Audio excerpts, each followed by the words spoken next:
Warning: this stream is rated for mature audiences.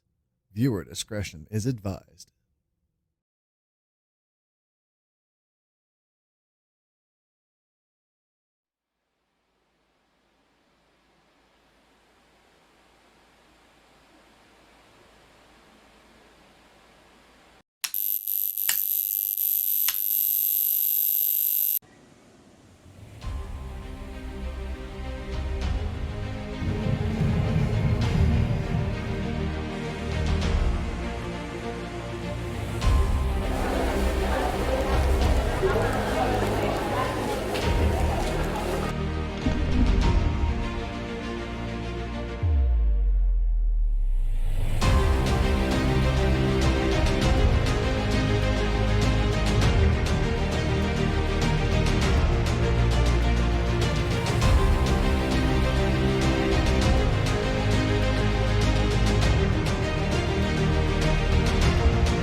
All right, ladies and gentlemen, welcome back to the WandaNet Domestic Shelters.org Theater and the Arcade Nostalgia Memories podcast. My name is EBC, also known as Scotty. To my right is, um, I don't know, potentially. His Holiness the Legion Cage.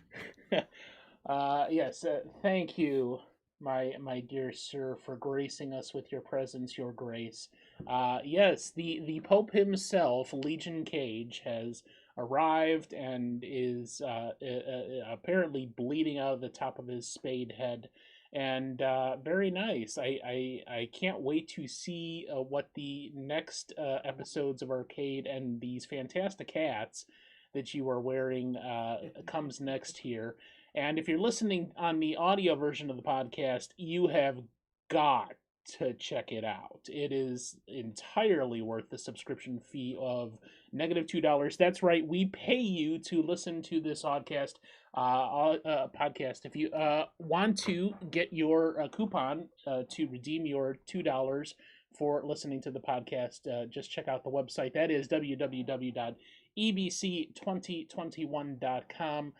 Where all of the relevant info is for the EBC channel, Enigma Blockbuster Cinema, and including our schedule, which we also include a lot of different things from other streamers in our community there. the link to our community Discord, which is called the Conflux, and lots of different things there, information. And I also want to take this moment to draw attention to our next audio drama, which is coming up here on Sunday, May 1st. It's called Realms Unknown, The Butterfly Decision. It's going to be a fantastic audio drama, and would really appreciate everybody stopping by for that if you get a chance. Once again, that's on Sunday, May 1st, probably at 8 p.m. Eastern Standard Time. And I will be mentioning that throughout some of the other episodes coming up here before that premiere date. But yeah, just go to the website. That's got all the information. Once again, that's www.ebc2021.com, including information on our sponsor, the schedule, and links for all of our guests. So that brings me to our guest here on this episode of Arcade. We're at Season 1, Episode 9. And our special guest this day is MrWrong, also known as Steven. And he is fantastically agreed to come here. He's just like one level under Pope Cage. And he has decided to share with us the entirety of the series of Pokemon. Mostly because Pokemon, in all of its glory, has given such inspiration to him as a youth and on into adulthood. And it's just one of his favorite series all around. He loves anything and everything Pokemon. And that's why he is going to just run the gambit on everything that is included with it. So we're glad to have you here. So let's go on over to this here. And Pokemon, yeah, so much in this entire universe. Like I remember when I was a young teenager, and my brother was more into Pokemon. He isn't so much now, but like at that time, he was kind of like really caught up with the lore and the history, and of course that was the time in the mid '90s when the TV show was on, and like almost everything I knew about Pokemon at that time was primarily from that TV show, and obviously it's much more than that. Not only the games, but the various things that all come part and parcel with the entire universe. But yeah, that TV show, that I think it was Ash and Misty, and I kind of had like a nice little crush on the Team Rocket girl with the red hair, and it was also kind of like a running gag with Pikachu, and how like that's all he says is his name, and everything he does is Pikachu. Yeah. So obviously there's more to it, and we're going to cover a lot more of that. But let's start with just some basic information on what the games are, and we're going to start with the main games. So in getting some of this information, the first thing I noticed is that almost every single instance up until about 10 years ago, the developers of the Pokemon series would release the game in Japan at least 6 months to a year ahead of it releasing everywhere else. Yep. So the U.S.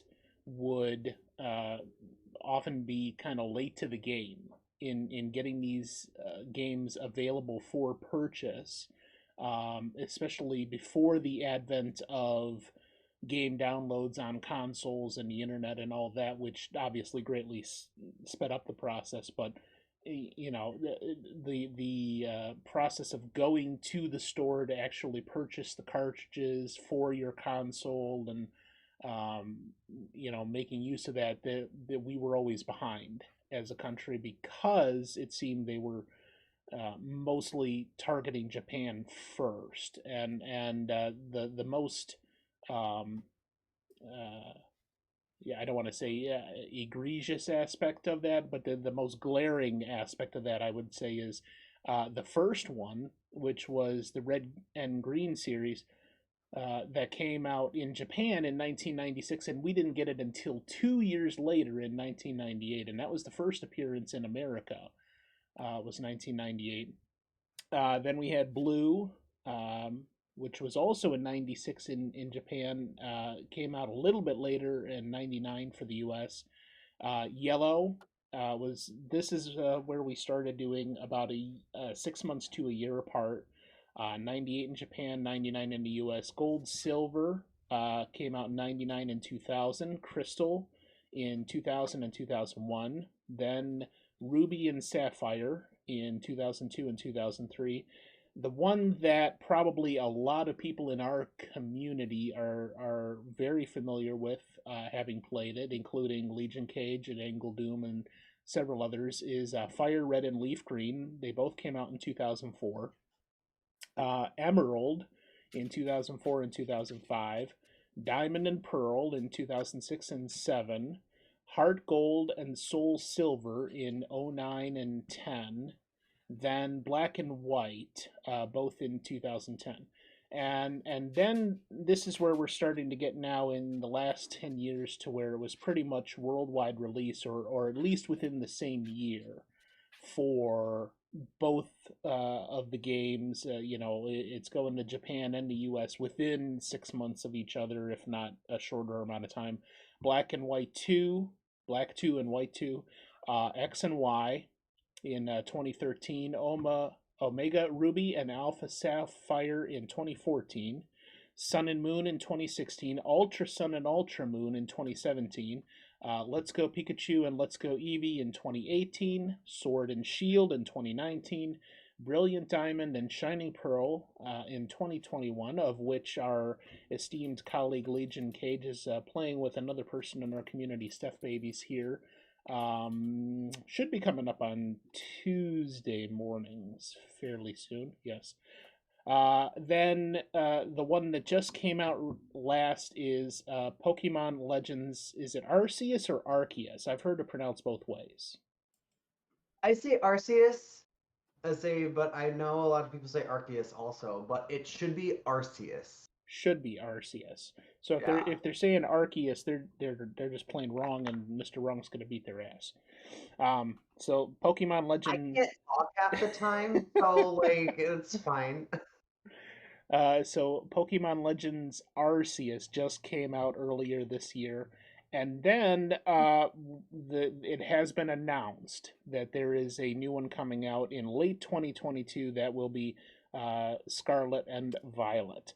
And that's just the main games. There's also side games and other related spin-offs and things like that, like Stadium, Stadium 2, Coliseum, Gale of Darkness, Battle Revolution, Conquest, Ranch, Mystery Dungeon, the card games. There's the pinball games.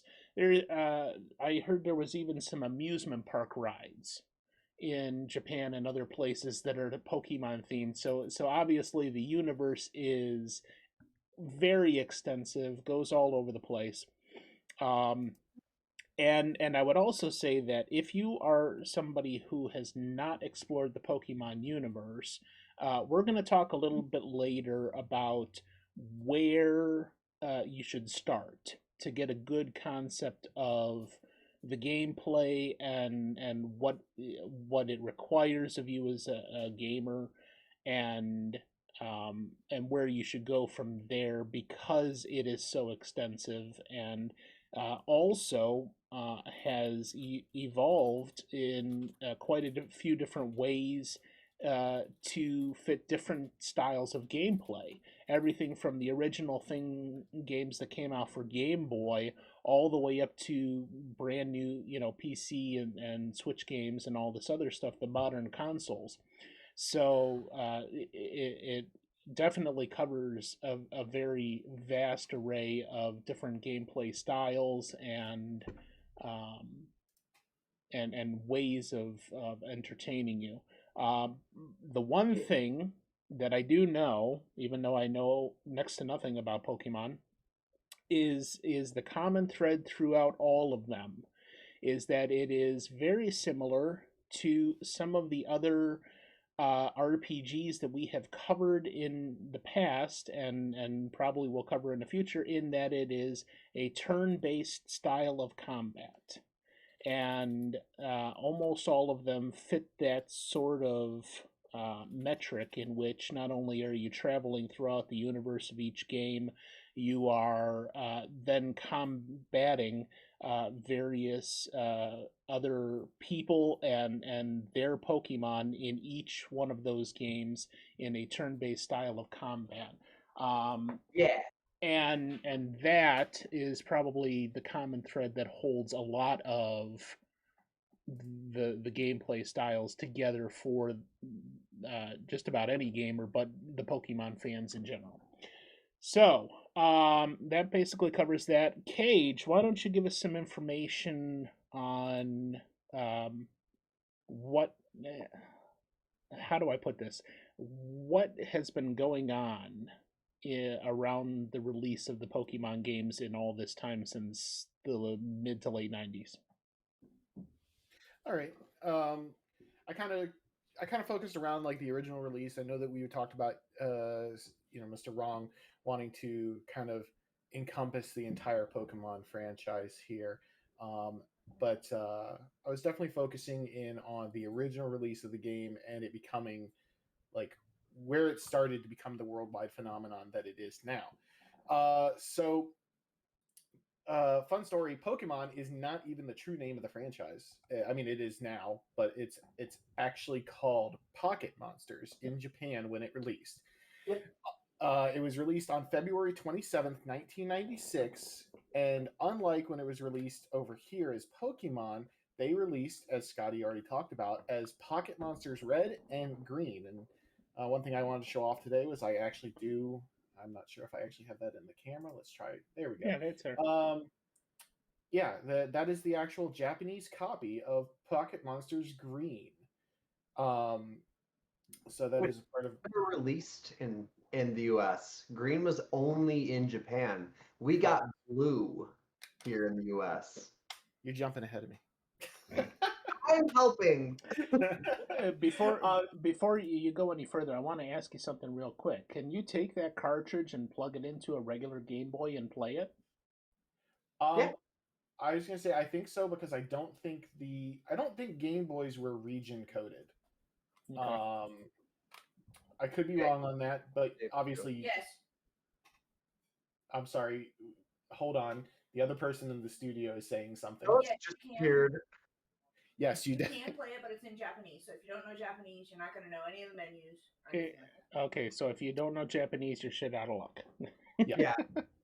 Thank you, mysterious disembodied voice. It's my game. It is. Well, it's our game. Get it right. Yeah. So that is my wife, short and sweet 8402 on Twitch. If you don't already follow her. So yeah, you can plug it into a standard Game Boy and it will work. It is just in Japanese. So it was released on February 27th, 1996 as Red and Green, and then Blue was actually released later in the year. The three games combined sold over 1 million units in 1996 and almost another 4 million in 1997 and over 10 million during its lifetime. Absolute craziness, and that's where it started. When the game was released in the US as Red and Blue and as Pokemon, not Pocket Monsters, in 1998, again, there was 2 years there. There was 2 years before it finally made its way over here. It sold over 200,000 copies in the first 2 weeks and over 4 million by the end of 1998. Red and Blue received great reviews, including an 88% aggregate reviewer from Game Rankings, or 88% from aggregate reviewer Game Rankings. I can't read my own writing. 8.5 from EGM, 4.5 out of 5 from GamePro, 8.8 from GameSpot, and a perfect 10 out of 10 from IGN. These games were. I'm sorry, what? That's a high ranking from IGN. They're not normally that nice about stuff. And especially not then. Like, not back then. IGN has been criticized, not to like take it on a tangent. IGN has been criticized for some of their reviews in recent years as being paid off by companies, Right. and they may or may not. We're not going to debate that, but they were definitely harsher on their reviews back in the day when they were a smaller company. So it's pretty impressive from them. The games have received multiple awards for sales and best subs, including being declared the best-selling video game of all time from Guinness Book of World Records in 2017. As I'm sure Steven will get into, the games are split into generations as each mainline game comes out, usually giving you a new region, set of characters, set of Pokemon to encounter. And as Scotty already talked about, we are about to enter the 9th generation with 2022's Pokemon Scarlet and Pokemon Violet on the Switch. With now almost 40 games in the core franchise alone, the Pokemon franchise has exploded into spin-off games, anime shows, manga, comic books, movies, trading cards, and more, and has really cemented itself as a video game icon. Another thing with that too is the Pokemon franchise as a whole, like most of the time when you buy a video game and you go to sell it back or just sell it in general, like the value of it is just gone. However, the Pokemon games are probably one of the only series that their value doesn't decrease as much as other games' value typically do. Where like if you tried to buy like Pokemon Emerald right now, like it still probably cost you about $30. Whereas if you tried buying a PlayStation 2 game right now, it'd be like $1 or two. Like their resaleability is still so high that they have that much worth still. Yeah, and you are 100% correct on that, especially when you get into the original like Game Boy and Game Boy Advance games. If you have um, the boxes and the manuals, like I didn't pull it out. I do actually have the manual for Pokemon Green as well. Or I'm sorry, Short and Sweet has the manual for Pokemon Green. But it's very like it's a very cool piece to have, and when it comes to collectors they absolutely go gaga for that kind of stuff. I was trying to look up here real quick And I can like a only copy of Pokemon Emerald. I can just to only see what- imagine that value is going to go up further and further as time goes on, and I mean, like how much have we seen just in the last 10 years the value of classic video games go up, not just for collectors, but I mean, like my brother was telling me, he's an avid shopper at thrift stores, because often you'll find some real gems in there that are gaming, or even just computer related things that have been sitting in a box in someone's attic for the last 20 years, and they finally decided to take it to Goodwill, and they put it out on the shelf, and it's $3, and you come to find out maybe that it's actually worth $20 to $25 on the internet somewhere, because a collector is looking for that specific thing. And he was telling me that just in the last year, places like Goodwill have started to catch on, that maybe they have something more valuable there, and they'll put them behind a locked display case with a higher price tag on them. And that's just in recent years where people have started to catch on to just how much value, especially to collectors, these things have. And as far as Pokemon goes, I can only imagine that that's going to continue growing, especially now the stuff that came out then in the mid to late 90s. Now we're getting past that being 20 years old, and all of the people that have the nostalgic feelings about those games that they played in their childhood are now going to be seeking those things, whether they're a collector or not. And that obviously is going to increase the value. So Pokemon in general, I think, is going to just continue that upward trend no matter what happens. Sure.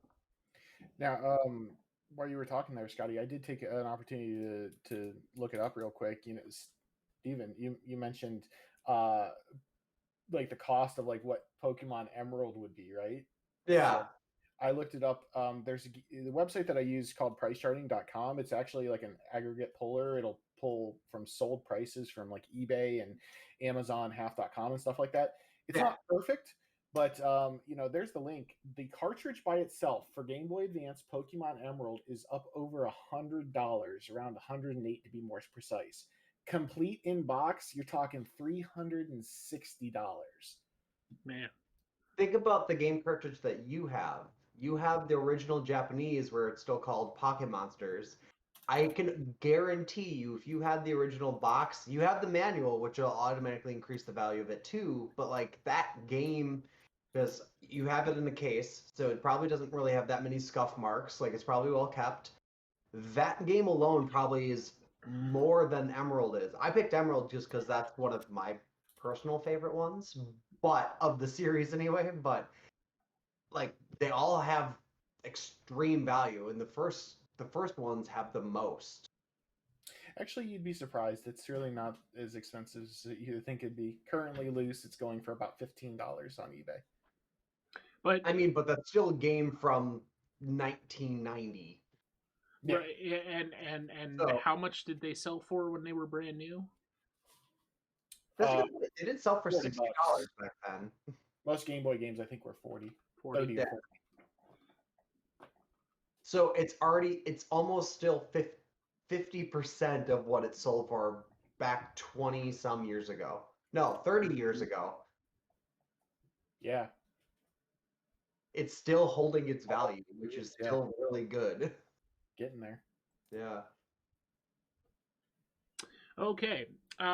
So we're gonna take a short commercial break and then come back. MrWrong has provided us with a couple of videos. The second part is going to be his actual gameplay, but since we're covering all of the games in the series as one, we're going to start looking at some intro videos for each of the games and how it compared from the older days of Game Boy up through modern consoles. And you can see some of the difference in how, like, the startup screens, what it was like to actually, plug this game in and boot it up. So we'll take a short commercial break and be back in just a second. Stay tuned. All right. So now, like I said, we're going to start out watching some of the intro screens and what it was like to really just, pop in that cartridge into your Game Boy and fire it up, and this is what the Pokemon games actually looked like, or excuse me, Pocket Monsters, in the original Japanese. But yeah. So MrWrong, why don't you start running us through a little bit of like the background of the storyline and the lore, and how that develops over the game series. So the first generation of Pokemon Green, Red, Blue, and Yellow, is based off of a character named Red. So like the anime series is based off of Ash. So this is considered a parallel universe where Ash doesn't exist in the games. Like he's not an actual person. So Red is the actual character that you play as, and honestly, they did make an actual anime adaptation of like the real Red. They made him a little too nice though, because the real Red wasn't that nice. Like he was a badass, and it goes through. You get at the age of 10, you get your Pokemon. You get to pick one of 3 Pokemon to choose from, and basically you start off on your journey. So in the Pokemon world, you're an adult as soon as you hit the age of 10. You're supposed to go fight a war essentially and beat up other kids for their money. And I mean, can we talk about for a second there, like how, like, all right, kid, you're 10, get the hell out, go capture Pokemon and make money. Yeah, also like the professor who gives you this Pokédex and says like go record every Pokemon, like this is your task. Also, he's like in his 70s and he has no information on any Pokemon, not even the 3 that he just gave you and giving away. He doesn't have their data in the Pokedex, mind you. You have to start from scratch. He doesn't help you. He's just like, yeah, I did my own thing. Here, have fun. That oddly sounds like Gremlins. Here, have this little creature. Oh, and you'll find out how bad it is when you do this and that. Yeah. It's kind of accurate, really. Just like, I mean, instead of feeding it after midnight, you're making it battle other gremlin-like creatures, and then it evolves and gets scarier and angrier. And Right. Yep. So like that's the original screen. Everything was black and white. There was no color yet. And Professor Oak is giving you your first Pokemon. So it goes through all 3: Charmander, Squirtle, best starter. and Bulbasaur. So going through, I say those are the only ones you can pick. Whereas in Pokemon Yellow, you're given a Pikachu. Like that's your only option. But with Yellow, the special thing there was you were able to get Pikachu and then all 3 starters right off the bat. As you progress through the game, so you can actually get almost all of the original Pokemon in Yellow. That's the only difference. And in Gold and Silver, they actually added in a little keynote that Red actually still exists. You don't play as Red, you play as Gold or Silver, because those are the actual names of characters. Like Red and Blue are actual names of people in Red's universe. Okay, so that was Red is the main protagonist, and Blue is his rival. okay. So that was actually going to be my next question, which you succinctly answered, but maybe you can expand a little bit on that. This is the first game series that I've seen that actually releases a game and puts out 2 versions of it at the same time. So, like, we're looking at Pokemon Silver and Gold, okay? Yep. And that's not the whole title, Pokemon Silver and Gold. No, it is 2 separate games that are almost the same game, but they're still different. So we've got Pokemon Silver and Pokemon Gold, and both came out in 2000 at the exact same time. So expand a little bit more on the differences between the 2 versions of that same game. Okay, so with Pokemon Fire Red, Blue, Yellow, all those, the only differences between those are there was 4 different Pokemon that you could only capture in Green, or you could only capture in Fire Red, and then there was 4 of them that you could only capture in Leaf Green. So like the only way to complete your Pokédex was to trade with someone who had the other cartridge. However, with Gold and Silver, the legendaries changed. You could either capture Lugia, the bird Pokemon of the water, or you could capture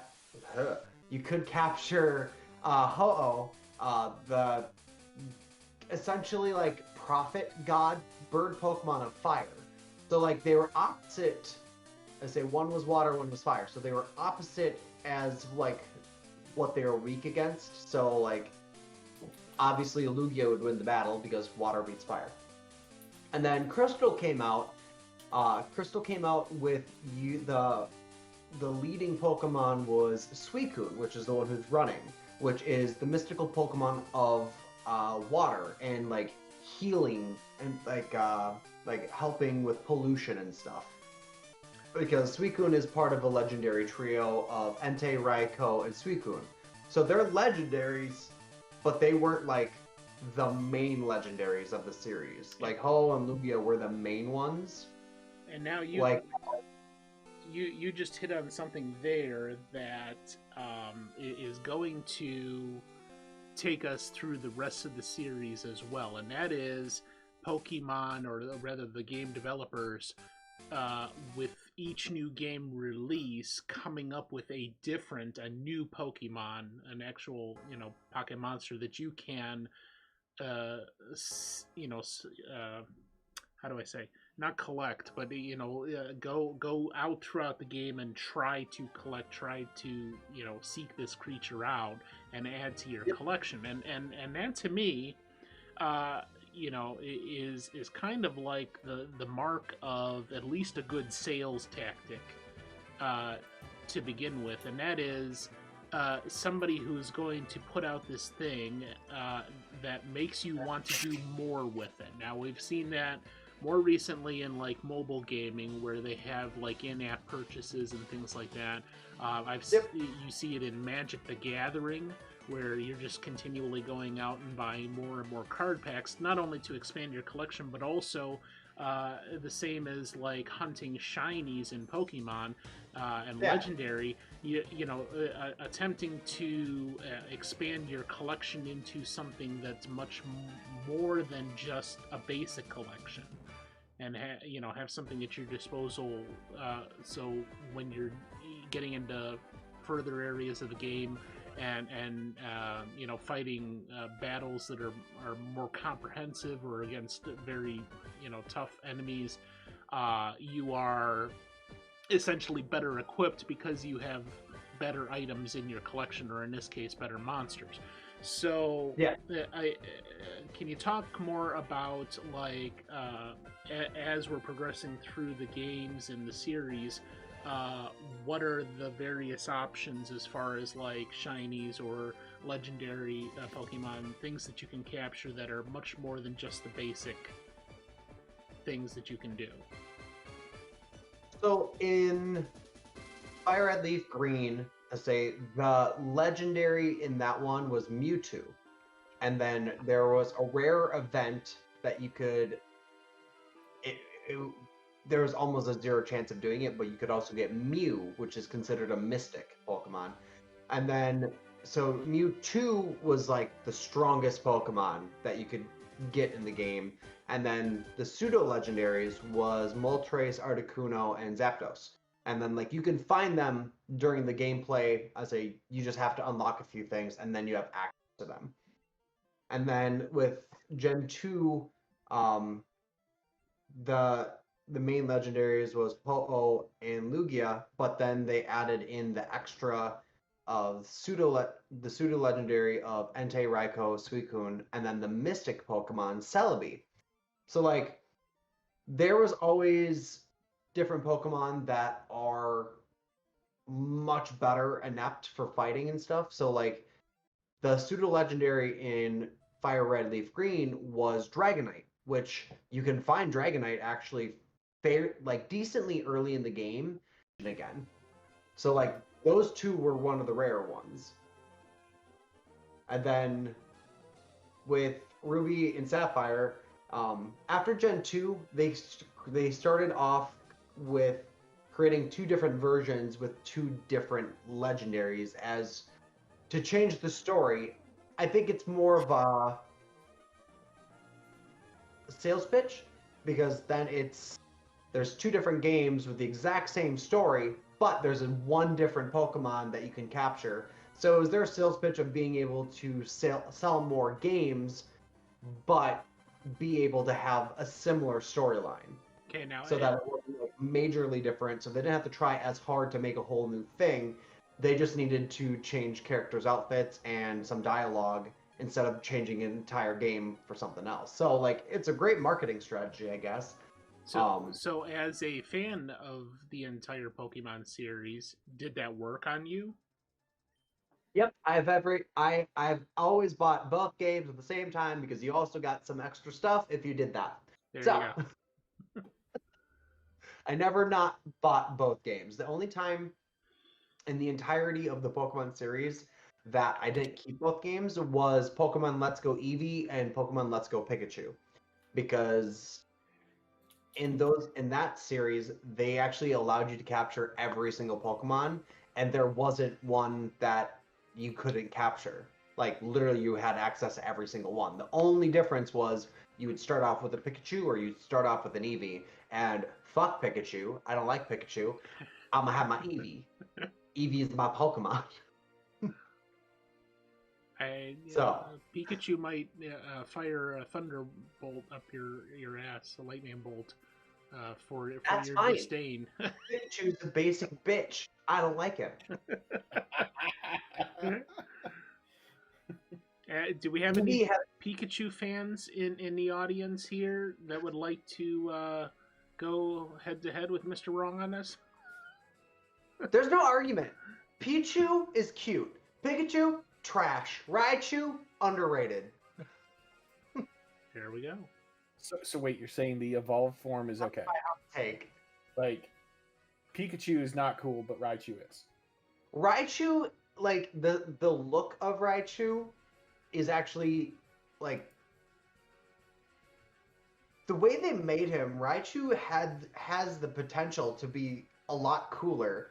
And in the original series, there was actually code where Raichu was actually supposed to be able to evolve again, but it was scrapped. And then Gen 2 came out with Pichu instead. And then they didn't want to have the trend of having a fourth evolution, so they left it as is. But Raichu originally was supposed to evolve into a third evolution. Interesting. Yes. I feel like you kind of already answered it in that rather hot take, but I'm gonna squeeze in a question from the audience here. Star Road Game Cafe wants to know, what is your favorite Gen 1 Pokemon? I'm pretty sure I knew this going into this. Yeah, anyways, hands but down. Eevee, hands down. The main reason why Eevee is one of my favorite Pokemon is Eevee's genetic code is... Well, the best way to say it is the genetic code is broken. So Eevee is able to evolve depending on certain situations. So if it's in the freezing cold, turns into a Glaceon in order to survive its environment. Is in a very grassy plain, evolves into Leafeon. Or like evolves at night. Umbreon evolves during the day.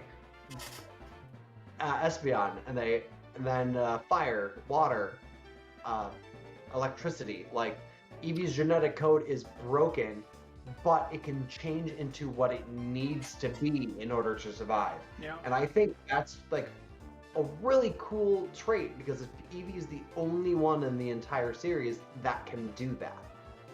Now we were talking before we started the stream here about the new game that's coming out. I already lost it. Violet and Scarlet and Violet. Scarlet and Violet, and you were mentioning, and I was just kind of like, okay, I don't know what that is, that Eevee can evolve, and that there might be a new evolution for Eevee in this upcoming game.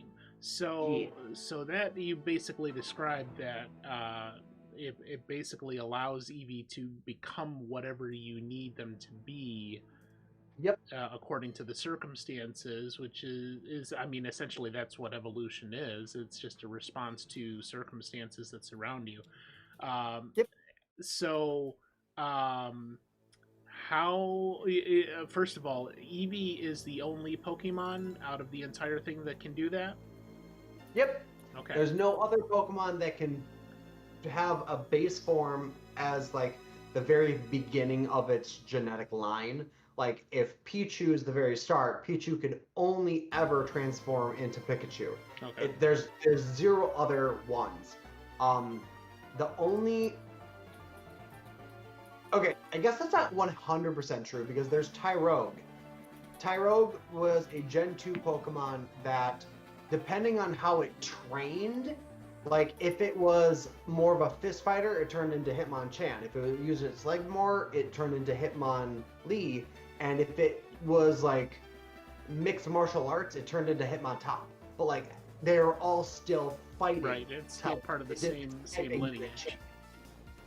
Yeah, but like that's the only other one, but it's still a fighting type. Whereas Eevee starts off as a normal type and then transforms completely into electric, grass, fire. Like it's the only one that can have the wide range of changing into something else. Right. So what is it that you're hoping for with the new game coming out in the fall that is going to make that more special for you, being that Eevee is your favorite Pokemon? So, like, they typically do it like every other generation they come out with an evolution. And the way that the theory is going is whenever they introduce a new character in the anime series and they get an evolution, that is when they debut the new form. Because that's how it worked for Espeon and Umbreon, that's how it worked for Glaceon and Leafeon, and that's how it worked for Sylveon. They introduced a character with an Eevee, and then that Eevee evolved into a new form. So like that's how they introduced the new evolutions. And the newest anime series, one of the main characters just got an Eevee that when it touches a Water Stone, Fire Stone, or Thunderstone, it will not evolve. Its genetic code has mutated where it will not evolve when it is supposed to. Because Eevee touching any of those stones will automatically have it evolve, but this Eevee is so special that none of those stones will make it evolve. And so it joins up with the new character and it is going to go on a journey to find out who it needs to become. And so like that is the biggest hint that it's going to be a new form. For what I'm hoping it would be, honestly, I'd be happy with any of it. Like, I'd be more excited if it was a ghost type, but I don't see that happening. I see it more based on the typings that we already have. And also, this is going to be based off of in Spain. I don't really know what Spain's main animal is. Like, I'm not sure off the top of my head, but I just get the feeling that it might be a dragon type or it might be a fighting type. Those are the types that I'm thinking it could be. I mean, if you had to put an animal that was Spain's mascot, I would say probably a bull would be Spain's mascot. You know, the running that's bull, what I'm saying, fighting, because people run from bulls. But I mean, I feel like a lot of people desperately want a dragon type Eevee. You know, that just, especially in the first generation, the dragon types are ridiculously overpowered, anyways. And they've kind of mellowed them out in the later generations, but yeah, they introduced fairy type. Fairy is strong against dragon. Yeah, and I mean, Ice was strong against Dragon too back then, but there weren't that many Ice Pokemon. And with the introduction of Fairy type Pokemon, and they revamped some of the Pokemon from the original generation, like Clefairy and Jigglypuff, to be Fairy types that were just normal types before, it made them much more viable options for battling in the game. Agreed. And then with each generation also, let's say the original trio, fire, water, and electricity, they always had at least one of them where one affects the other more. Whereas Gen 2, Espeon, Umbreon, Umbreon was stronger against Espeon because Dark is better than Psychic. Not better, but strong against Psychic. And then, it's not better than Psychic. Yeah, no. And then Glaceon and Leafeon, Glaceon Ice type is strong against Grass type. So like each time they usually come out with one that's strong against the other. Whereas Sylveon was released by itself, so Fairy type. So it would also make sense if they released Dragon type because Fairy beats Dragon. So that would make sense. The only other one would be Poison type because Poison beats Fairy. Or a Steel type. Steel type also would beat Fairy. Poison. God. Well, all the evolutions have Eon in them. So. That's true. Like, or Toxeon too. This is my favorite Pokemon right here. It's a rascal. He's a cake. He's a cake. He's being a pain. I don't think that's going to evolve into anything though. It evolved from being a runt into a full-size chonk. So that's how it evolved. Also, I saw Ingle had asked also, how long have I been playing Pokemon? I've been playing it as soon as I was able to get a Game Boy Game Boy Advance. I've been playing it as soon as I was able to get that, so I believe 1999 Game Boy is, Advance would have been in the 2000s. yeah, but I had the original Game Boy too, though. Okay. I had the big one where you put the magnifier on it and you could see it, and then you could equip the light. Oh yeah, I saw Yeah. that. Yeah, so I had all of that, and then I never played the card game because I never knew how. I collected some of the cards, but I never knew what to do with them. I still have a bunch of the cards over at my friend's house. Although I do actually have like the original set, the Charizard and the Dark Raichu from the Team Rocket set. They're actually here in my house. So Oh, nice. yeah. Also, Scotty, he took my question that I'm supposed to ask. He's trying to take my job. What did I steal from you this time, Cardinal Cage? No, not you. Steven did. Oh, Steven. He read Yeah. the question himself. That's like all I'm good for is reading questions around here. So. Well, I saw it from up above, and then That's all right. Joel question. I was like, I don't want it to be forgotten. No. Cage is actually really on top of that stuff. He will. He's got a separate notepad on his PC, and he'll copy the question over and make sure they all get. Yeah. So fuck you, Steven. But no, you. We're helping. I'm trying to help. But more than that, yeah, we try to make sure all the bases are covered here, and it's all right. We'll just bill you later. You can pay Cage's salary for this episode since you want his job. But Oh, okay. so I had another question that I wanted to ask, and that was semi-related to what you were just talking about, which is, so first of all, have you played all of the main games? Yes. Okay, in one fashion or another. I'm assuming that either you've done it on a Game Boy or emulation or. Yes. I owned and played every game in the series of the base series.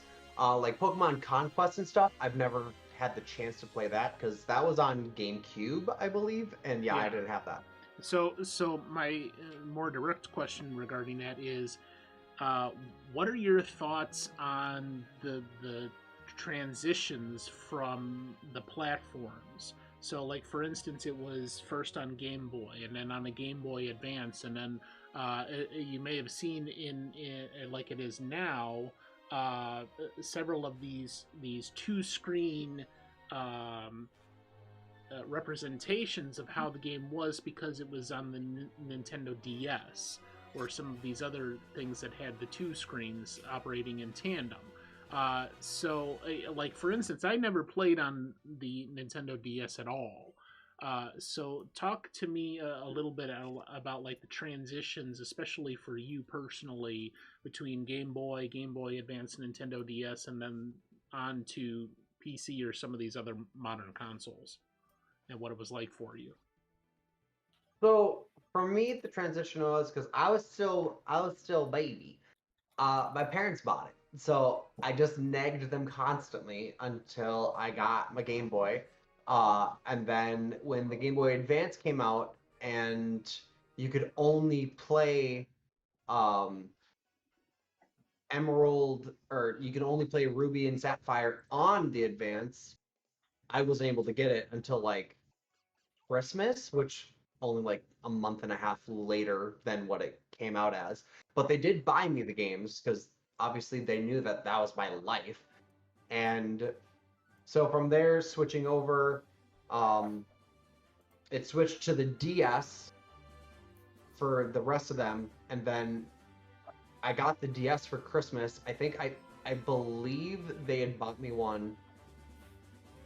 I don't think that was the one I bought. I bought myself the 3DS when it came out, but like every time they made a new game and it was not able to be played on any of the other systems, like I made sure to be able to find a way to get the new one. Right. So I was able to do that, and then switching from that to the 3DS, I actually obviously Tim, my husband, he actually bought me my first 3DS because I would not stop nagging him about like, I need to go buy it. Like I can't not play it. Like I need it. And I think I don't remember. I think it was X and Y was the first 3D. Monitor. Okay. Well, chocolate. One second. It's gonna be a minute. And we just lost our guest. Folks. And he's My back. mother has arrived. But yeah, it wasn't too difficult to be able to get the games. Obviously, with each one, their advancements in the graphics and everything, and the way the Pokemon moved in the games, and even the noises, like increased and was able to be a lot more smooth as the games progressed too. And then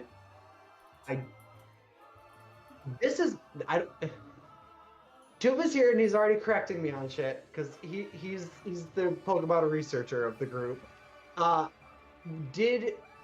don't remember if it wasn't introduced until Gen 2, but shiny Pokemon I don't believe existed in Red and Blue and Green. I think they were first introduced in Gold and Silver. I'm not 100% on that.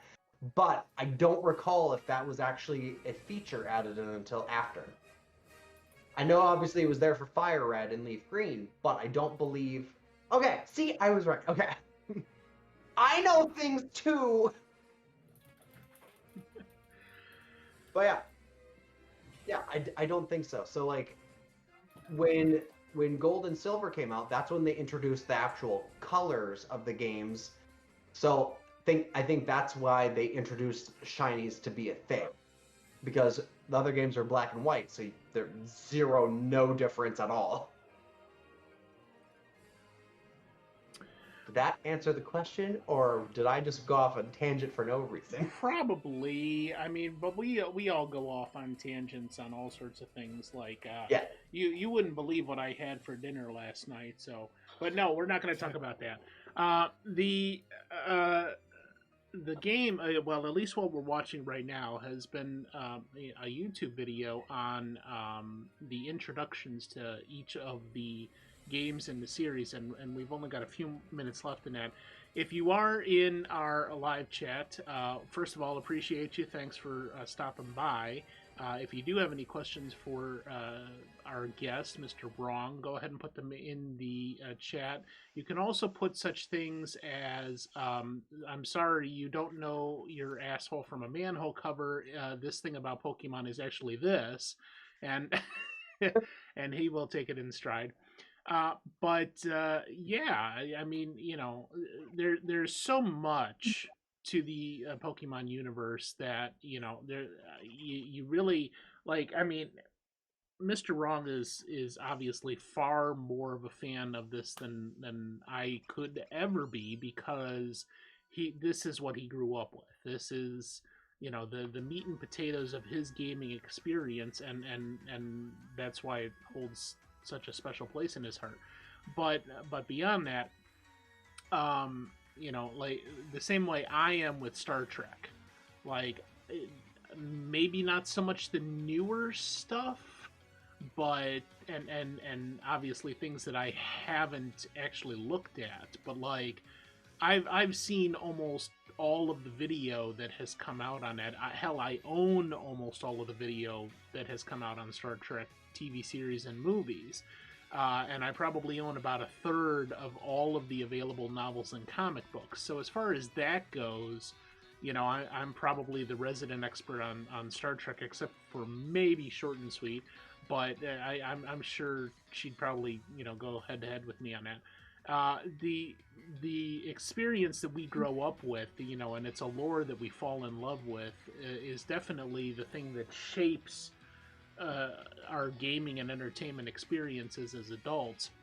And I'm sure, you know, you probably have more of a handle on this than 99% of our community. So it's not necessarily like any type of thing to be wrong on a particular thing, or even just forget it, because how many different thousands and thousands of facets are there to all of this? You can get lost in the lore. Yep. This is why I call Tuba the Pokemon researcher, because I don't know if you've ever seen it, but he has a file. Yeah, a spreadsheet. Spreadsheet. Yeah, it's massive, and like he spent so much time on it. I was like, you've done your research, so he's the Pokemon researcher for me. There you go. For me, I'm just really good at beating shit. So like, I'm just good at typings and like the fighting of Pokemon. I would not say that I'm, when it comes to a lot of the Pokemon lore, I would not claim to know all of that, but I do know a good variety of what works with what. Well, and like you said, so that deals more with like the combat. What are you going to choose to go up against this thing in combat to be able to actually win and do what you need to do to advance the game. So we're going to take a short break and come back for Steven's actual playthrough of one of the Pokemon games, his favorite, and we'll cover a little bit more of that, getting into some of the nostalgic memories that MrWrong has regarding the Pokemon series. And once again, if you do, Steven's mom is here in the background. Hi, Mom, how you doing? Good to see you. And and I might as well mention this here. MrWrong and his mom are going to be doing a charity event shortly following the end of the podcast that we're broadcasting live here on Twitch, and we will have some information on that coming up for you in probably about 25 or 30 minutes. So we're going to go ahead and take our short commercial break and come back for MrWrong's playthrough of one of the Pokemon games. So stay tuned. Be right back. All right, we are back, and MrWrong has provided us with a shorter playthrough of his favorite Pokemon game, and that is MrWrong. I chose Pokemon Let's Go Eevee because it lets me play with my very favorite Pokemon at the very start of the game. So I was very excited to play and be able to, because they introduced it where you play it like Pokemon Go, where you actually throw a Pokeball at the screen, and that's how you capture Pokemon throughout. They changed the original games a little bit, but I picked one that's more nostalgic based on the originals. Well, So it actually captured your motion, kind of like yeah. what was that? The Xbox Connect. Yep. And, yep. So the remote the itself. Wii U. Yep. It would react to like how fast you would throw it, if you do it too lightly. Like, it was very specific. Yeah. And then Eevee pops out and all cute and running around. I cannot tell you how many times I squealed like a fucking schoolgirl because of this game, because I got to play with Eevee, and then Eevee's little cute noises that she makes through it, I was like, ow. I make it. And I was excited. Places, yes. And it's not fucking Pikachu, right? Yeah, it's not fucking Pikachu. Although I did catch one because I needed it for the Pokédex entry, but that's it. It will never be seen again. So now one-time thing. So now we've covered pretty much already that first of all you've got to essentially catch these Pokemon by throwing a Pokeball, and like when me watching Fire Red and Leaf Green, our friends here in the community playing that, you come across a wild Pokemon and you kind of like have to wear them down do a sort of an attack to get them a little bit weaker, and then you can maybe capture them based off of the criteria of what constitutes being able to capture. And and then obviously you're doing training, you're leveling up through the system, you're gaining more powers and things like that. So how would you end up beating a game? To beat the game, say once you go through the game, there's 8 different gyms that you have to go through, and then after you've beaten all the gyms, you are able to go and fight against the Elite Four, who are like the top 4 trainers of the region, and then there's the Pokemon Champion who you have to beat, and after you beat the Champion, technically you beat the game. But after you beat the game, it unlocks some other stuff, and you're able to progress through the game, just with like it's before DLC existed, but just like extra stuff. And I'm now realizing I did not edit how long I waited on this screen because I walked away from the playthrough to go grab a drink. That's all right. Let's see if we can jump it ahead a little bit here. I'm just like, oh god, I did not edit There we this go. part out clearly because it's still on. Hi, my name is Blue. That's all right. No big deal. So is that just for Let's Go Eevee, where you go through the 8? No, for the main series line, with the exception of Sun and Moon, there's always 8 different gyms you have to battle, and then there's the Elite Four, and then the Champion.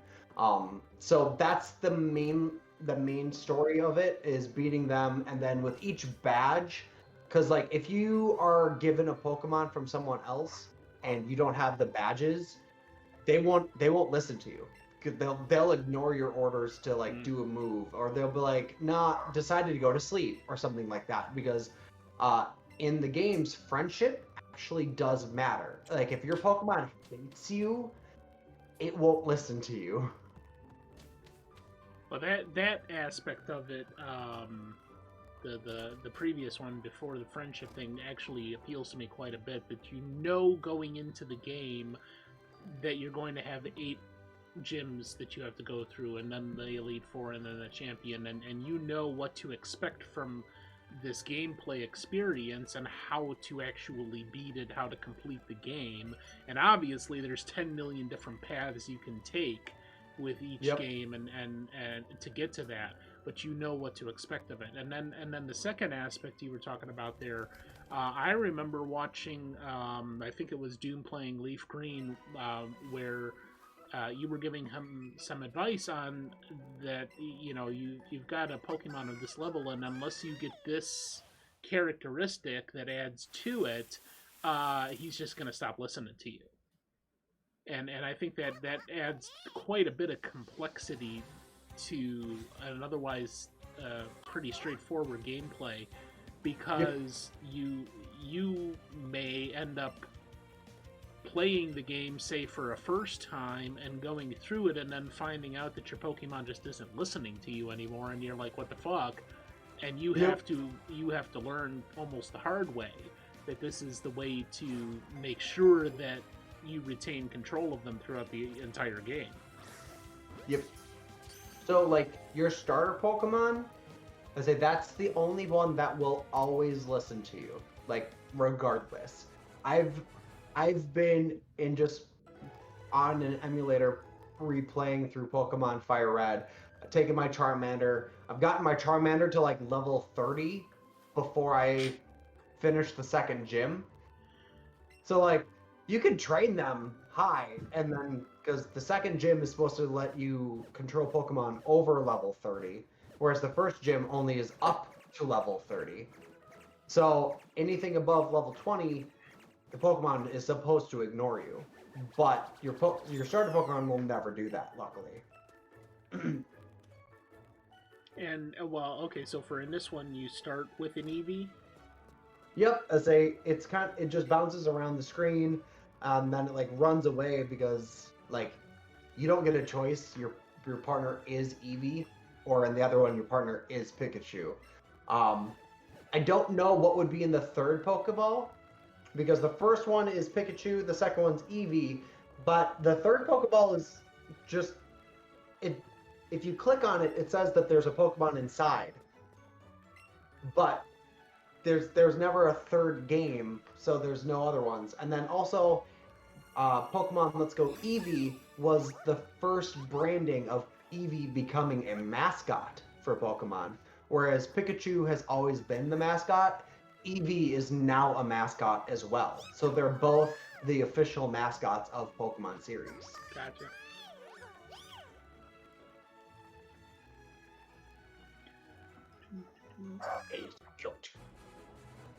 Do we have any questions outstanding in chat, Cage? Yes, I do have one. So you talk about Pokeballs. Obviously, the regular Pokeball are the standard red and white ones there. But Tubasworn wants to know there are many different types of Pokeballs in the series. Which one do you like using the most? This way. Explain what that one is. This is the Premier Ball. It has the same rate and everything of a Pokeball, which is not that great. I just like the color scheme of this one a lot more. Like, I just really like the look of this one. So I've always, because you get the Premier by, if you buy 10 Pokeballs, you get one Premier Ball. And then, like, that's just how it works with buy 10 of any Pokeball, you get the Premier Ball. So what I would do is I would always buy like 50 Pokeballs, so that I would get 5, and then I'd sell the Pokeballs, and then I'd buy a bunch more, and because I just really liked the look of these ones compared to the regular Pokeball. I just think these ones look cooler with the red around it instead of the black. But that's literally my only reasoning. It just looks better, and I don't really care about the usage of it. Like, it's not better. They have the exact same capture rate as each other. This one just looks better. Okay, so that's the standard Pokeball is the red and white, and then the Premier Ball is the all white with the red trim. What other Pokeballs exist that you can use? There's a lot. So there's Pokeballs that exist only in the anime, and then there's the Pokeballs that exist in the game. So the ones that exist in the game, just kind of the main ones that people use is Premier Ball, Pokeball, Great Ball, and Ultra Ball. Those are the main ones. Okay. And then before you go any further, can you describe the Great and the Ultra? So the Great Ball is a blue one, and if the Pokeballs this is not an accurate description of the catch rates, but a Pokeball gives you an increased chance of like 10%, let's say. The Great Ball will increase your odds of catching the Pokemon by 20. And then the Ultra Ball will increase your chances by 35. I say those aren't the actual Tuba, don't yell at me.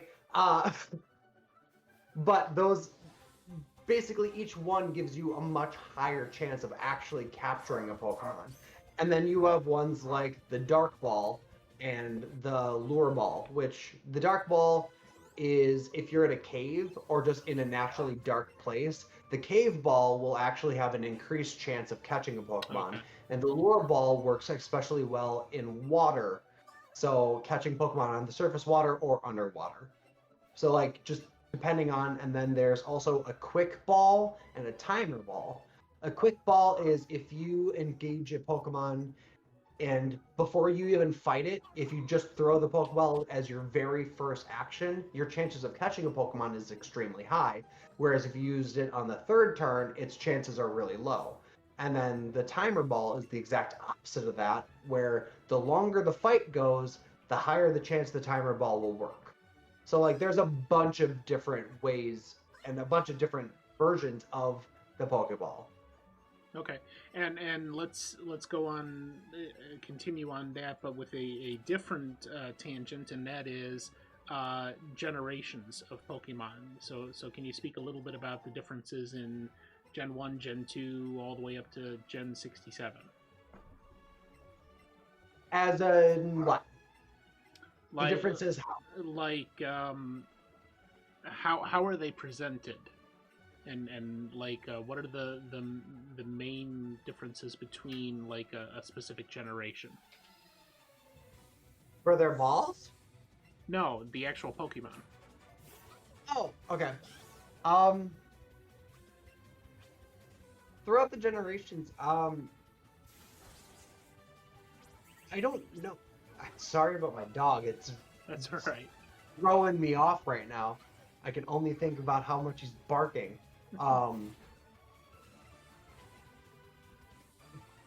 What's the question? Basically, kind of like what are the differences from generation to generation? Yeah, so Like- like Gen 1 came out with the original Game Boy games, and Yep. and then when they came out with Gen 2, how was that different and maybe When better? they came out with Gen 2, they introduced 2 new typings. I say they introduced Dark type and Steel type. I say those are the only differences from Gen 2, with the exception of more Pokemon. I don't think they came out with any other mechanics. They came out with a few new moves, though, like TMs and stuff. So, like, there's different things that you can teach Pokemon. And then Gen 3, same thing. They came out with more moves that Pokemon could learn, different evolutions. Like with each generation, like there's a Gen 1 Pokemon that gains an evolution in Gen 2 or gains like a pre-evolution in Gen 3 from a Gen 1 game. And then like because in Gen 1 there was like Electabuzz and Magmar, and Gen 2 they had a pre-evolution like the kid version of Elekid and Magby. So like they were trying to work with the core Pokemon to create different evolutions to create more Pokemon in general as they went on. I don't think, I say since Gen 2, I don't think they've had it where the entire generation is essentially new like they did with Gen 2. Gen 3 they did really good with it, and then Gen 4 they brought back a bunch of Pokemon to increase the overall of what's in the world. So like they kept adding on that way. And then as the game series kept continuing, they came out with X and Y where they introduced Mega Evolution, where only certain Pokemon could Mega Evolve, which is essentially a 4th evolution, but it was only for a certain amount of time, and then it turned it back into its form. So like they introduced that, and then they introduced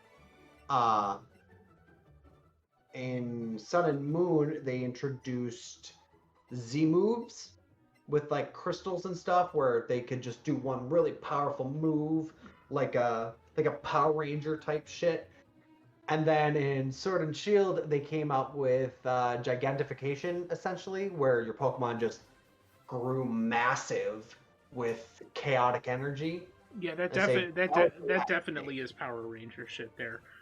Yeah, exactly. Make my monster grow. Yeah, exactly.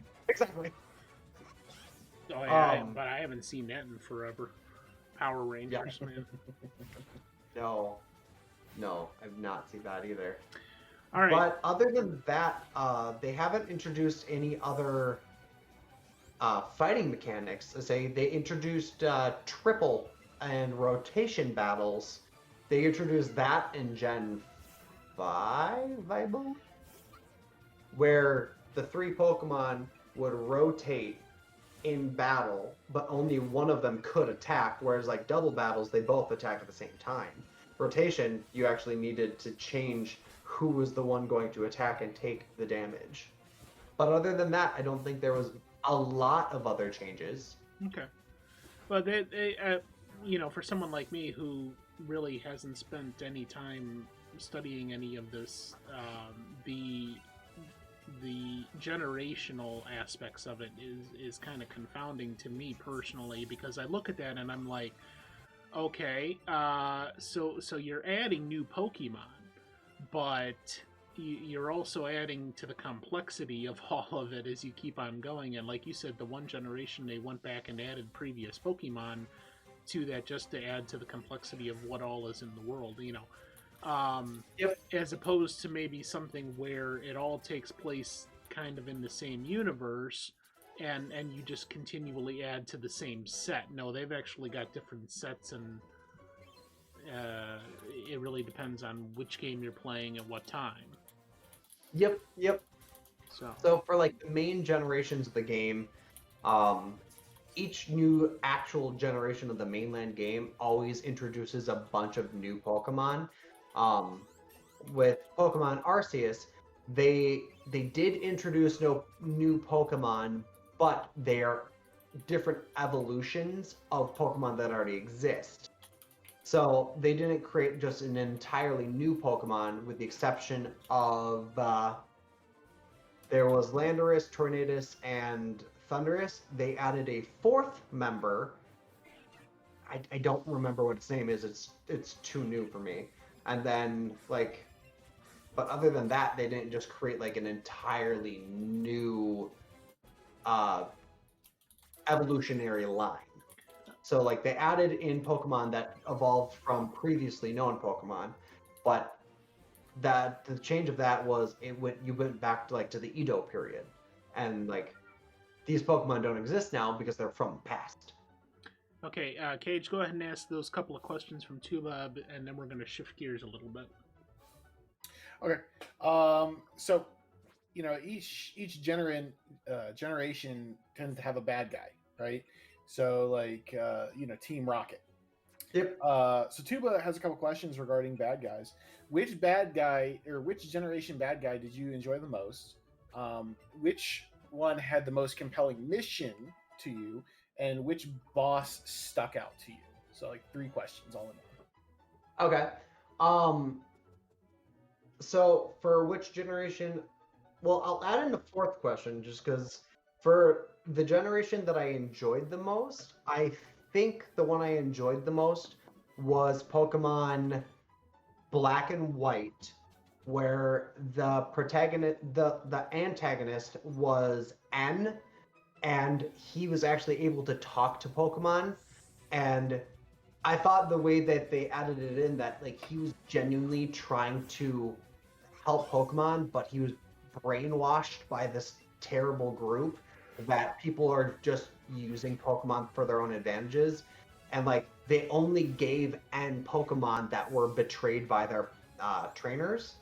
Like, so he grew up thinking like all Pokemon wanted to not be with people, and so like he was considered the bad guy.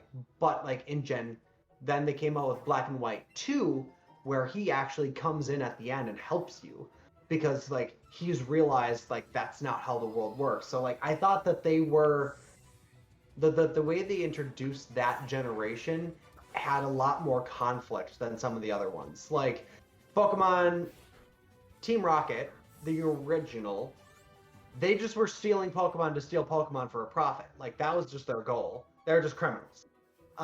Gen 2 was a continuation of Team Rocket, where Giovanni just left, and I can say now Giovanni is one of my favorite bad guys because daddy. But other than that, one of my most hated bad guys, because that's the fourth question. The hated was from Sword and Shield, because they were just fans. They weren't bad guys. They were just annoying people who just kept getting in the way. And I'm like, fucking leave me be. I don't care about this stupid shit. Like, you're just in my way. Like, be a mega fan somewhere else. I don't care. Leave me be. You're not bad guys. You're just fucking creepers. Like, I don't like them. They're the only ones I really did not care for. And the one with the most compelling mission for me, I want to say the most compelling mission would be X and Y. Just for the fact that their mission was to... Wait, okay, I should clarify. When you say compelling, like the one that I agreed with, or not? Because this would drastically change my answer. Because he was planning on like killing a bunch of people and like killing a bunch of Pokemon, and like I think his was like the most devastating. So like I'm compelling the case, like he was legit about to murder most of the people in the world in order to do this goal. Like, okay, then I see their point. No, not that one then. Because he was about to murder a bunch of people and Pokemon. I guess I would say from Black and White then. N's actual purpose.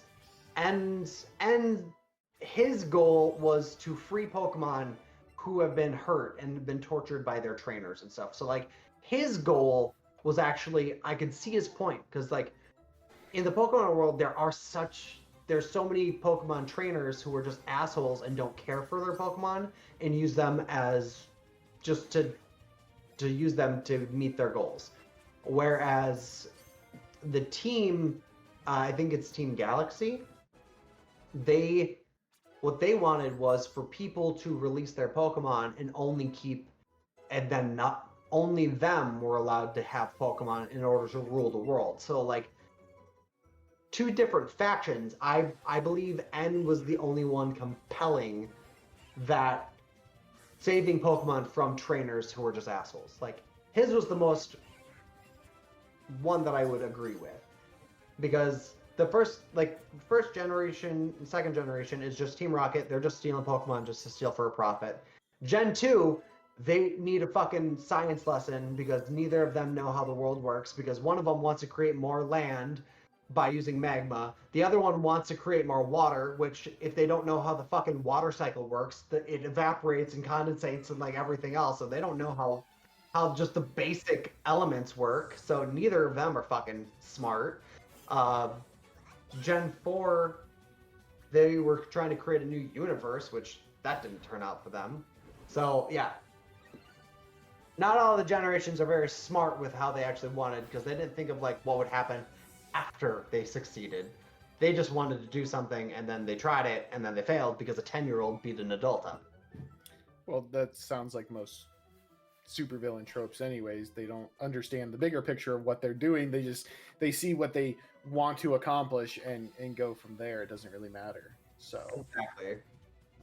well, thank you for those answers. Which that's the lesson, kids, is don't be short-sighted. Otherwise, you Yes. may end up a Pokemon villain, you know. Yep.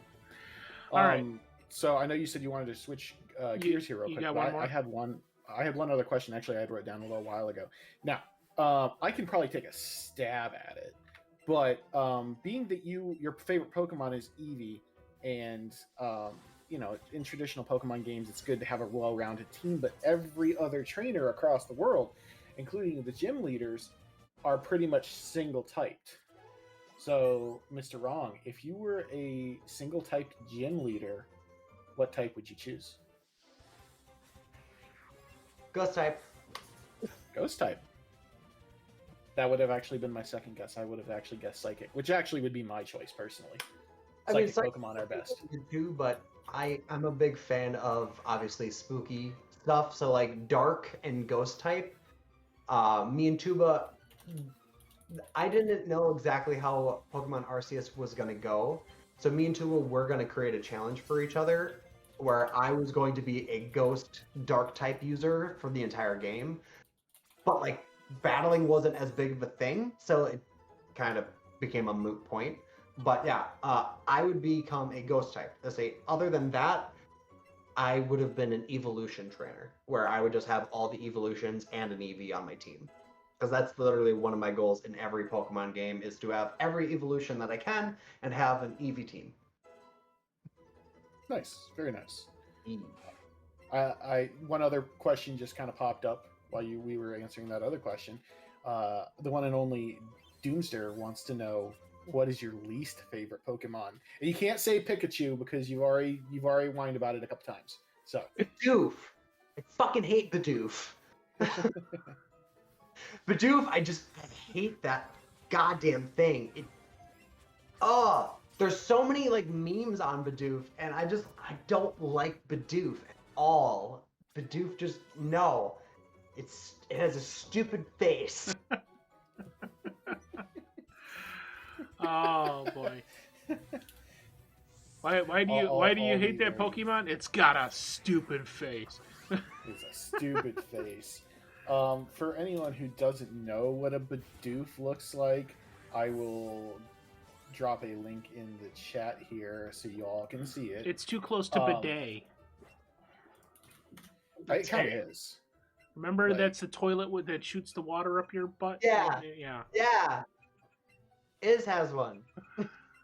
Yeah. Oh, boy. Okay, so all I wanted to do was switch gears here for the last, because we got a few more minutes here in your playthrough. Let's talk now about some of your memories surrounding the Pokemon. So, like, when you were a kid playing the first games that you got a hold of, and going to, like you said, begging your parents make sure you got every single game that came out and the console that went along with it. Yep. Why don't you talk to us a little bit about like some of your fond memories surrounding the games? Maybe you hit a particular spot in one of these games that you're going back to play it now as an adult and you remember this, and anything else that's related to that. For the main series lines, like, I've replayed them so many times, and nothing really describes the feeling of starting it for the first time, but replaying Arceus is probably the best feeling I've had with a new generation of Pokemon, because it was so fresh, and like playing the original Pokemon series, like the nostalgia that I get with it, Pokemon Arceus was able to like revamp that love for Pokemon because of like the whole different twist that they put on it, like, and everything that they've done to switch it from the main games, which I know that Scarlet and that is going to be going right back to like the 8 gyms, the trials, everything, which I think they're going to be keeping like the capture methods and everything the same. And if they do that, like, it's already revamped the fire in me for the games as a whole. As for like particular moments in my playthroughs, one of the most that sticks out to me is my very first shiny that I encountered. My very first shiny that I naturally encountered in the wild randomly was an Electric, which is a Gen 3 Pokemon. It's an electric dog. And that was the very first shiny I had ever seen. And I knew that shinies existed, and at that time, like, the odds of finding a shiny were so high. Like, right now, the odds of finding a shiny it's so much easier to find a shiny now than it was then. So like finding a shiny like literally was a needle in a haystack. Your odds of finding one were the bare minimum.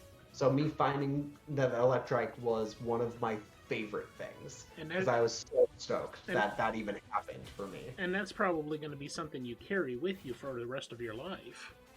Yeah. They introduced the Pokemon Home and then the Pokemon Storage Box, which you're able to transfer Pokemon from the Game Boy Advance games up to the other versions.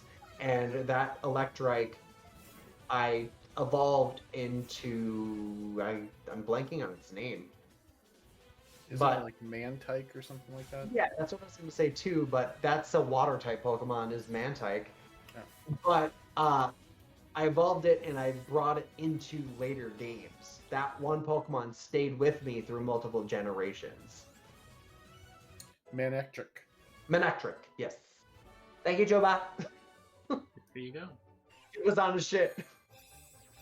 Technically, I googled that before Tuba could say it, but what else? Oh, shut up, Cage.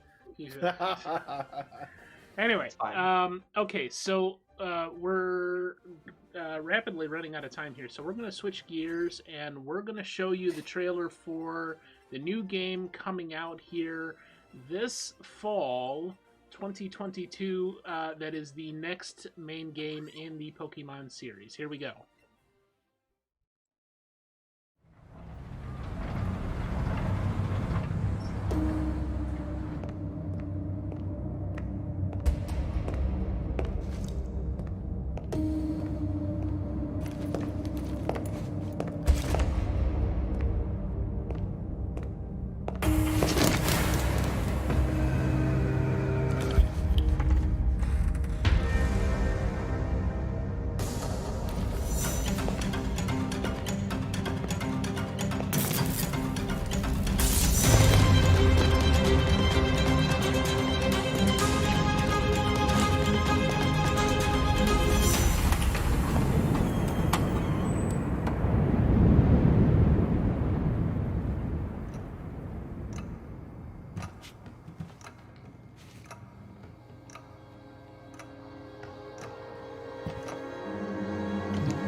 For me not to know. So yeah. All right, so that's the trailer for the new games coming out, Scarlet and Violet. Did I get that right? It was just in front of my face, and I can't remember 10 seconds later what the names were. What is it again? Scarlet and Violet. Scarlet and Violet. Okay, so I did get it right. I'm only half brain dead here. So, yeah, Scarlet and Violet. So, MrWrong, what's your thoughts on that coming out here this fall? I'm so excited. As if they keep the same overworld that they had in Arceus, I would be so stoked for that. And the way to capture Pokemon, because running into the grass and like constantly, like when you're just trying to get somewhere and constantly like random encounter, I feel like being able to kind of choose if you want to encounter something is a huge play on the game that they should have introduced a long time ago. Okay, and you want to ask that question quick, Cage? Which one? We actually have two from the Oh, chat. do them both. Rapid fire. Let's go. Okay. Short and Sweet asked the question that actually I was going to ask. We were talking while we were watching the trailer. I had a question that I was going to ask you. But Short and Sweet and I both want to know, what starter are you going to pick for the new games? There is Sprigatito, Fuecoco, and Quaxley. Those are the three new starters. In case anyone in chat wants to see them, there is a picture that I just dropped a link in the chat. But yeah, Sprigatito to the grass cat Pokemon, Fuecoco the fire croc Pokemon, and Quaxley the duckling Pokemon. The one that stuck out the most to me was the little dinosaur because it looks so cute. And then the cat. Let's say so. It's between those two. I'm gonna wait on my final decision about Donald Duck, because that's essentially it's one of his nephews, Huey, Dewey, and Louie or whatever the fuck. It's just one of his kids. I don't know. So those two are the main ones that I'm looking at now. But until they release what the final evolutions are like, I'm holding my opinion till then because the Donald Duck brothers might grow up. And that's absolutely fair. And honestly, kind of how I feel about it too. My first instinct personally is to always like I do gravitate towards the water Pokemon as the starter choice. And sometimes I'll choose the fire ones. But I very rarely will ever choose the grass type Pokemon, but the grass cat is kind of cute. So I don't know. Well, Quaxley looks like it needs to get a good haircut or something. It's got this big fro on top. That's I feel like that's going to be its kind of main focal point when it evolves. It's going to have like Bro? supposed to have like this fancy like hairdo in its final form. You know what I mean? Like it'll be like a vein Pokemon or something like that. True. interesting. I do not love Bulbasaur. Shut up, short and sweet.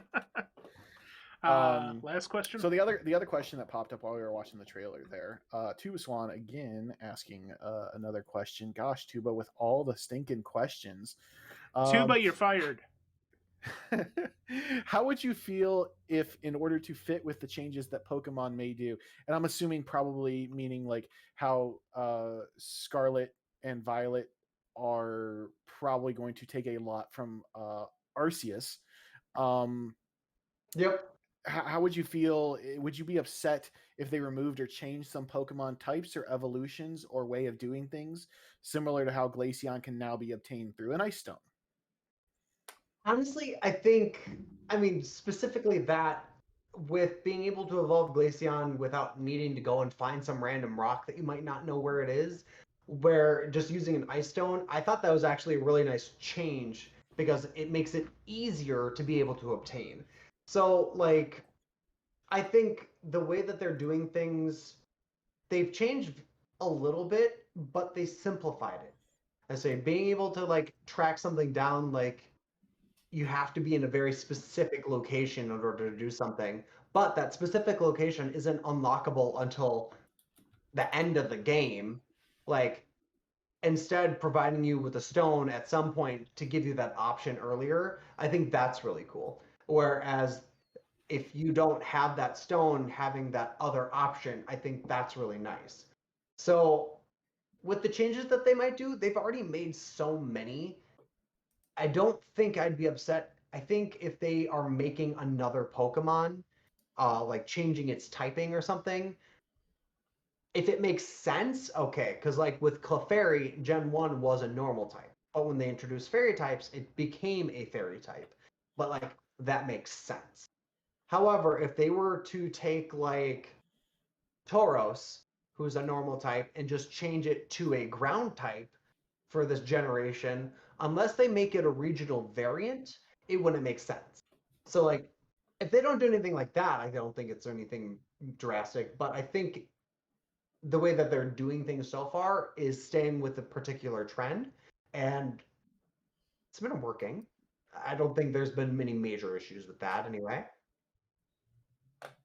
All right.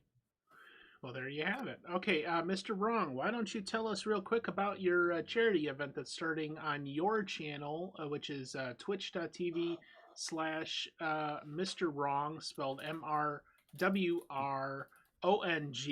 and add the numbers on the end, 842. So Mr. Wrong, 842, and let us know what you're going to be doing there.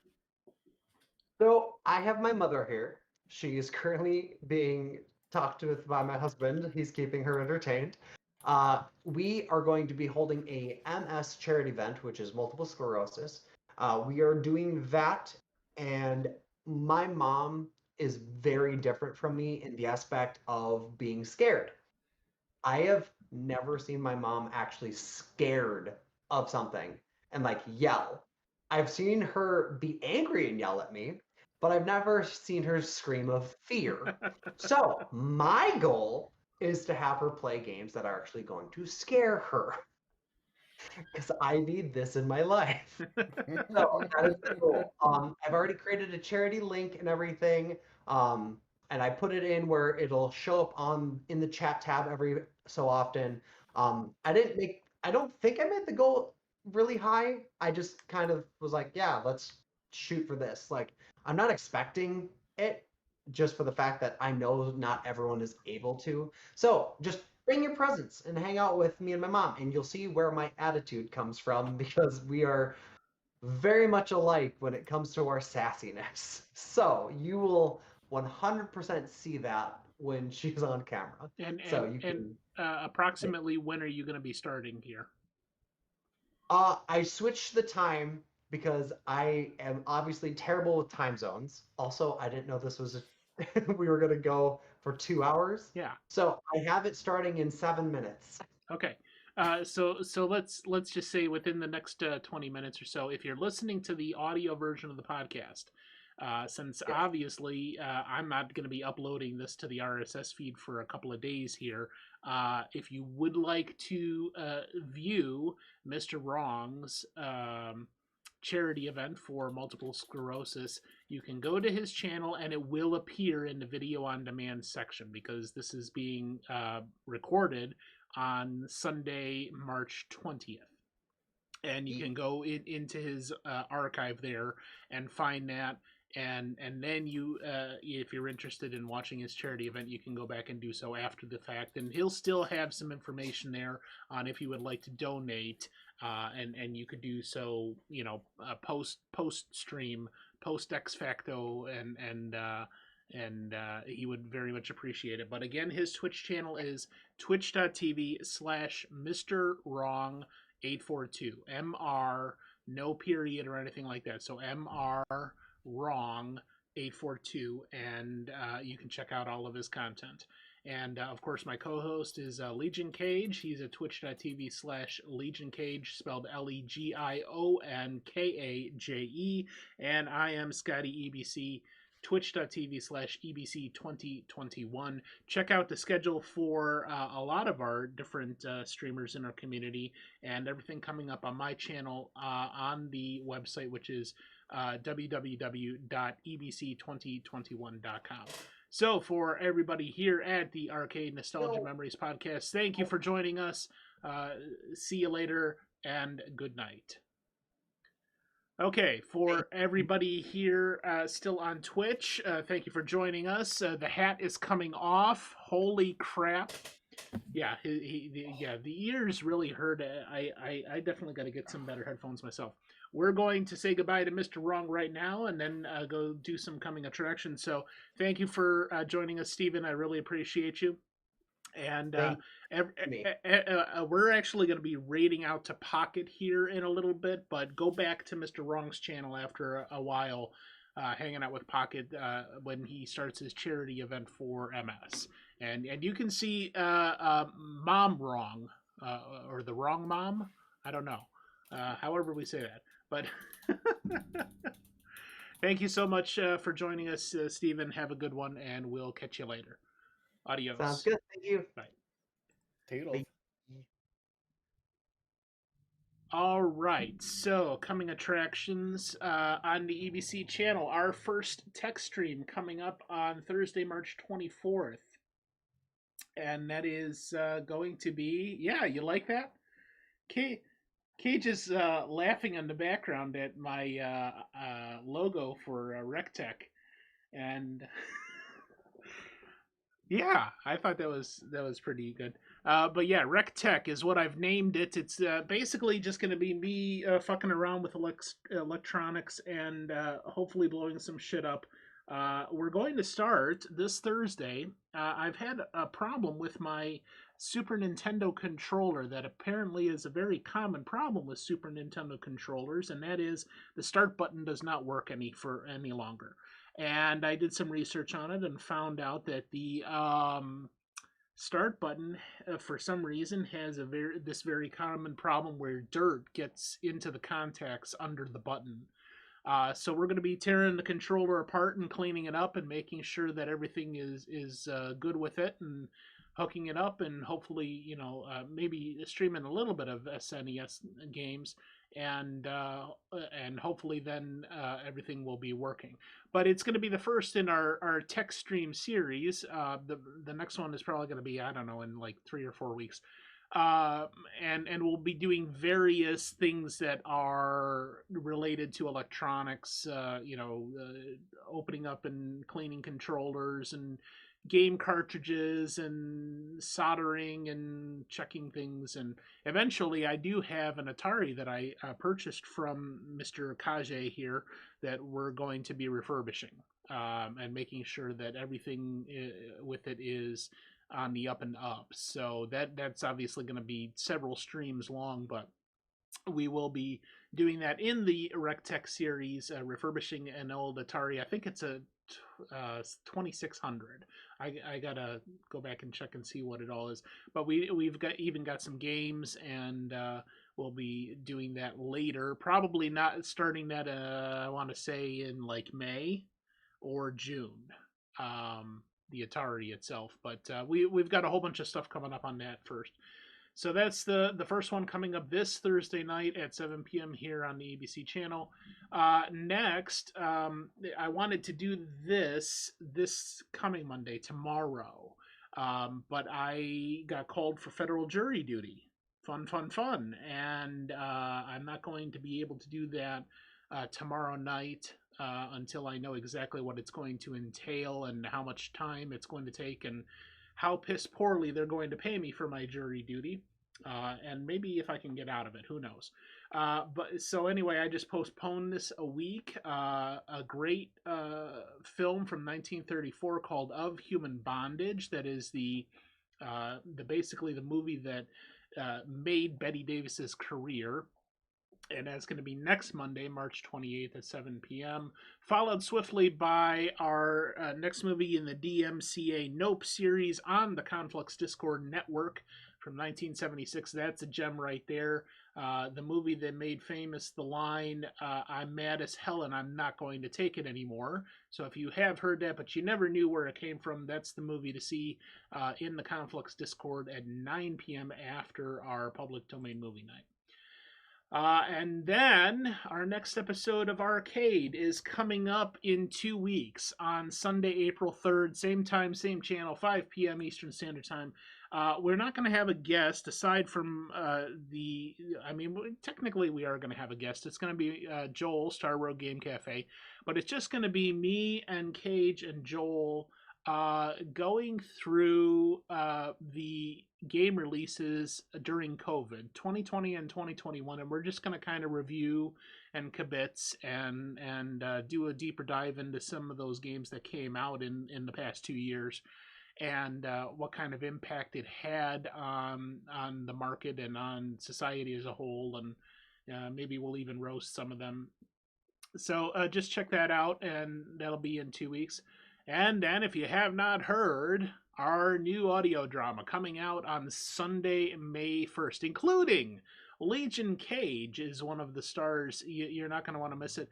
But more importantly, his better half, Steph Babies, is going to be taking the lead role on this one. You're not going to want to miss it. It's going to be a blast. Realms Unknown, the Butterfly Decision. Make sure you're here for that Sunday, May 1st, 2022. Not 2022 in the Twitch channel. That's EBC 2021. And yeah, yes, your better half, Steph Babies. The better half of the frenemies that you I don't know what the fuck I'm talking about. Why do you people come here in the first place? I don't know. You're just like, I know.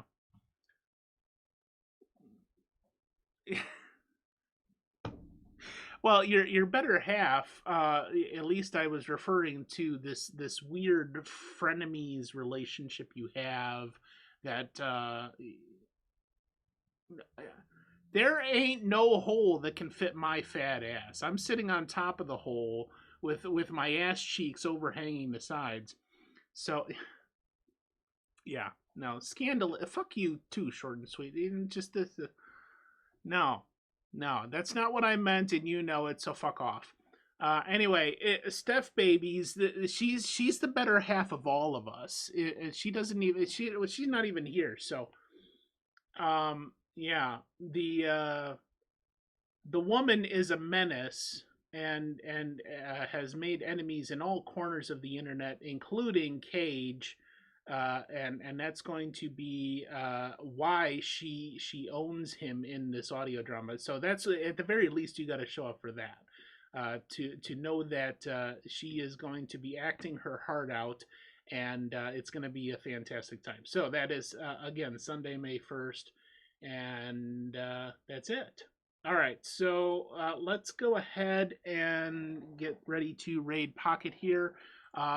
Get some emotes out in chat, some Twerking Kermits, some Ben Steins, and whatever else he got. Let's see here. P0CK3T, I think is how you spell it, right? Nope. Oh, I still fucked it up here. Hold on. And it's RAID, not RIAD. P0CK3T. There we go. Oh, it's time for me to go to sleep. I will be back on May 1st for the audio drama. Thank you very much. Have fun with Pocket, and don't forget Mr. Wrong starting here in just a little bit with his multiple sclerosis charity stream with Mom Wrong Mom, the person that gave birth to him. And it'll be lots of fun. Thank you all for joining me. Adios. See ya. Good night. Bye-bye.